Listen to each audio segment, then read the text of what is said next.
अभिषेक बंटी को लेकर वजह सामने जी, आ जाती है और उनके पिता भी खुलकर ये बात दोहराते हुए जी। नजर आते हैं और बीजेपी पर कुछ नेताओं पर इल्जाम लगाते हैं। हुँ, इस पर हम चर्चा कर ही रहे हैं, लेकिन हुँ। इस पर भी चर्चा करनी जरूरी हो जाती है मौजूदा उम्मीदवार को लेकर, जो जी, नीरज कुमार सिन्हा जी। है। इसको लेकर कहा गया कि जो नॉमिनेशन फॉर्म होता है उसे भरा गया, उसे फिल किया गया और उस दौरान बीजेपी के जरिए एक बड़ी खामी नजर आई जिसको आरजेडी ने पकड़ा और ये हुँ, कहा कि बीजेपी ने पहले जो डिटेल है वो फिल की।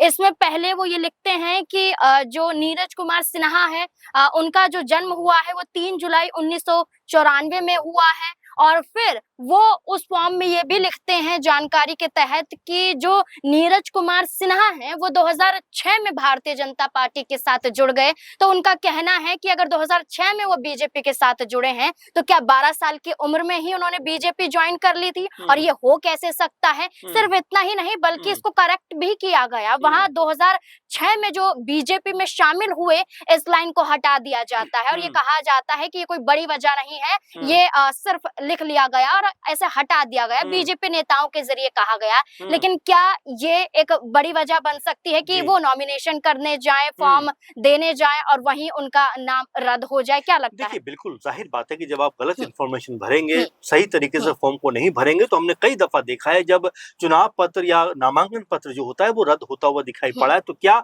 यहाँ पर जो कह सकते हैं नीरज सिन्हा है उनके ऊपर गाज गिरती हुई दिखाई पड़ हुँ, सकती है, क्योंकि बहुत जल्दबाज़ी में उनको बनाया गया है। ऐसे में बहुत सारे डॉक्यूमेंट होते हैं, तमाम कागज़ात होते हैं हुँ, जिनको तुरंत तैयार करवाना मेरे ख़्याल से बड़ा पेचीदा वाला काम होता है। ऐसे में अगर हुँ, उनका यहाँ पर जो नामांकन है उसके ऊपर कोई दिक्कत आती है, तो बीजेपी के कई तमाम नेता जो हैं वो सवालों के घेरे में आ हुँ, सकते हैं, क्योंकि जिस तरीके से अभिषेक बंटी जिनका नाम पहले तय कर दिया गया था, उन्होंने हुँ, तमाम जो चीजें होंगी, तमाम जो डॉक्यूमेंट होंगे, कागजात होंगे, वो जमा करके जब नामांकन किया तो उनके नामांकन में कहीं कोई गड़बड़ी खबर हुँ, नहीं है। लेकिन यहाँ पर तो नामांकन करते ही गड़बड़ी खबर सामने आ रही, जबकि जब नामांकन को जांचा परखा जाएगा, त्रुटि निकल कर सामने आएंगी, उसके बाद क्या जो तमाम सवाल उठेंगे उसका जवाब हुँ, दे पाएंगे, या उनके नामांकन के ऊपर भी सवाल खड़े हो सकते हैं। तो ऐसे में नीरज सिन्हा को प्रत्याशी तो बना दिया गया, लेकिन क्या उनके बारे में पूरी डिटेल जो है वो बीजेपी ने निकलवाई, या पूरी डिटेल हुँ, उनके बारे में सामने है? अगर नहीं है तो बिल्कुल इसमें कोई दो राय की बात नहीं कि जो बात आरजेडी ने कही कि भाई क्या हुँ, 12 साल में आपने बीजेपी ज्वाइन कर ली, क्या आपने महज 12 साल में बीजेपी के सदस्य आप बन गए, तो इस तरह बिल्कुल। के सवाल उठते हुए दिखाई पड़ेंगे। लेकिन जिस तरीके से शुरुआत हम कर रहे थे कि हुँ, अभिषेक बंटी को लेकर हम बात कर रहे थे कि जिस तरह से उनके साथ में बड़ा हुँ, खेला हुआ है, तो क्या अब उनके समर्थक और यहाँ पर रविंद्र प्रसाद जो खुलकर ये बात कह रहे हैं कि बीजेपी के नेताओं की तरफ से हुँ, उनके बेटे का चुनाव जो नामांकन है वो जो वापस करवाया गया है, इसमें पर्दे के पीछे कई बड़े लोग